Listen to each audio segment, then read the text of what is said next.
time to play What's That Game? Woo! Your first hint. It's an open world game. Skyrim. No, sorry, it is a driving game. Need for Speed. Incorrect. It is set in Los Angeles. GTA San Andreas. Wrong, but very close. It was also developed by Rockstar Games. Midnight Club Los Angeles. Yes! Wait, what the fuck? Midnight Club Los Angeles is an open-world driving game that released in 2008 for the PlayStation 3 and the Xbox 360, and to this day remains the final entry in the Midnight Club series. It is also one of the last releases from Rockstar Games before they decided to play hard to get with the entire planet. Where are they? Such a tease. We play as a newcomer on the illegal street racing scene of San Francisco. Anyway, what you here for? Race some cars, man.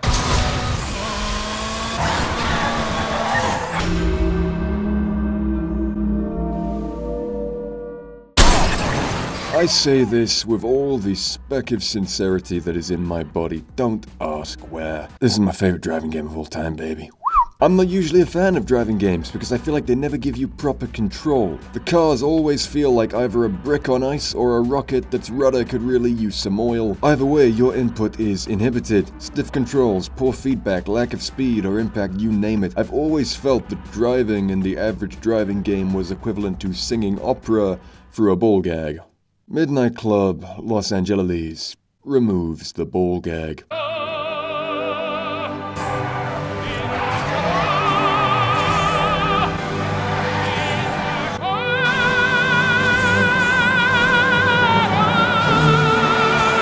Perfect input, perfect feedback. Everything you do has a clear and valuable effect. You feel everything. Burning rubber, you feel that. Bump up on the curb, heavy landing, close shave, you feel that. Crash!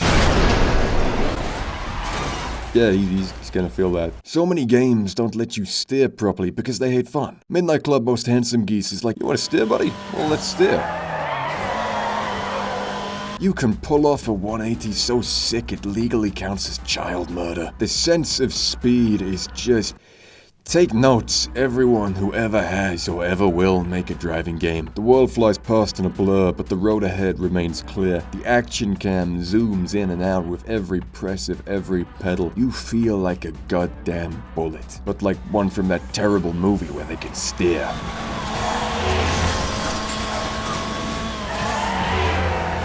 Go race some of the locals, then I'm sure they'll let you roll with them. Hey, man, I was gonna tell him that. Hey, thanks.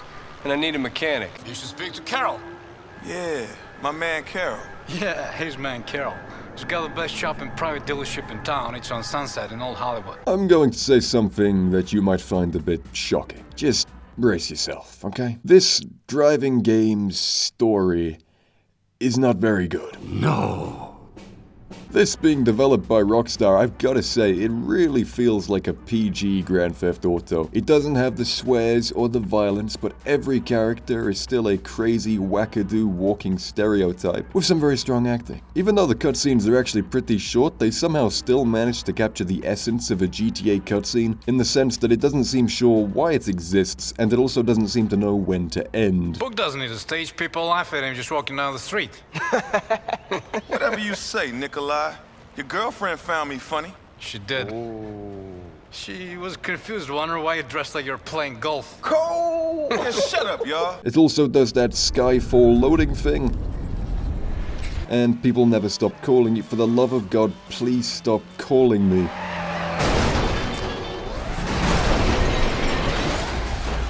It's a GTA game without guns. We play as the new guy on the streets. He is one of the most unintentionally fascinating characters I've seen. Enjoy. We don't know his name, we don't know where he's come from, we just know he's in LA to drive cars and stuff. He's got a shaved head for some reason, he looks like he's 40, he dresses like he's 30, and he acts like he's 20. He's voiced by someone Car racing, I hope. who could have made a killing pretending to be Nolan North. As the game goes on, we learn pretty much nothing about him. I think he's supposed to be cool, but he just has this ever-present how do you do fellow kids vibe. I was thinking try hard right here on my neck. very funny. It is? There's a button dedicated to flashing your headlights, so naturally I spent an entire hour driving around the map trying to find an epileptic civilian. Not a single one. That's discrimination, and I won't stand for it. Do you hear me, Midnight Club? Epileptics are people too. Inherently inferior ones, but people. There's a big emphasis on the rule-breaking aspect of these illegal street races. The waypoints are incredibly forgiving. You really do not need to be near these things. And so you're given all this freedom to cut corners. There's 100 little shortcuts littered throughout the map and you can just dart through them. It really nails this sense of being a rebellious driver. The NPCs are animals who will frequently bump into you and then say, "Hey, don't bump into me." Which in fairness is probably accurate to real-life street racing. Hey, what's up with you? I wouldn't know, I don't drive. Not because I'm environmentally conscious or anything, it's just really expensive. Sometimes your opponent will just die.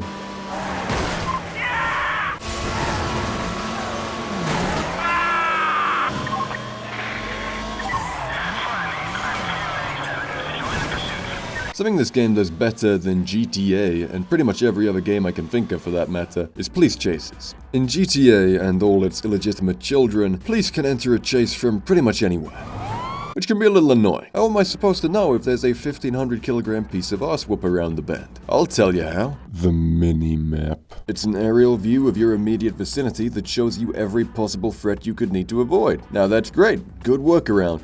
But the problem is that you always have to do that. If you want to avoid running face first into a game over, you have to look not at your cool car doing cool things, but at the fucking mobile game in the bottom corner. How does Midnight Club south of Greece overcome this? There can only ever be 3 police cars in any given chase. Typically, the same 3 police at the start of the chase will be the same 3 police at the end of the chase. They do not swap out. This means that once the 3 cars are behind you, they cannot magically appear in front of you. So you can look at your cool car doing cool things and not this stupid minimap.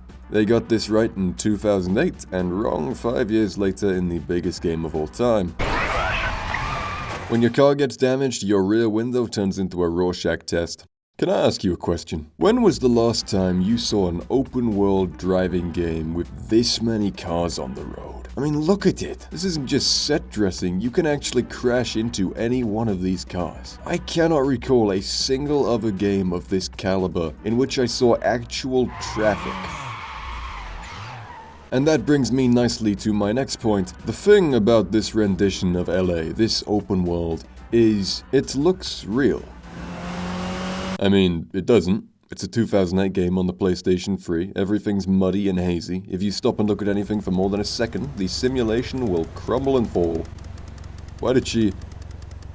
Are you just walking back and forth on the pavement? It's possible for you to drive faster than the world can load. Obviously, a really empty open world is generally unconvincing, but good-looking open worlds have a tendency to look almost too full. I think it's in pursuit of looking realistic that developers think there has to be 100 different details in any given spot. But if you just go outside, big ask I know, you'll see that sometimes the world just looks kind of empty. That not every street is crammed with vendors and rubbish, that not every road has a dozen patch-ups and potholes. At least to my eyes, Midnight Club Selecna Soul found a very strong balance between detail and lack of. Small suburban backlane, some shrubbery here, some boxes here, whole place is trash blowing in the wind. 5-lane road, pretty flat and empty. Kind of like my ex. That's exactly the state you'd expect both of these things to be in. The horizon is a big one. Kind of like mine. The map's actually pretty small. That's one of my main complaints, is that you can get from one end to the other in 2 minutes. But it doesn't feel small.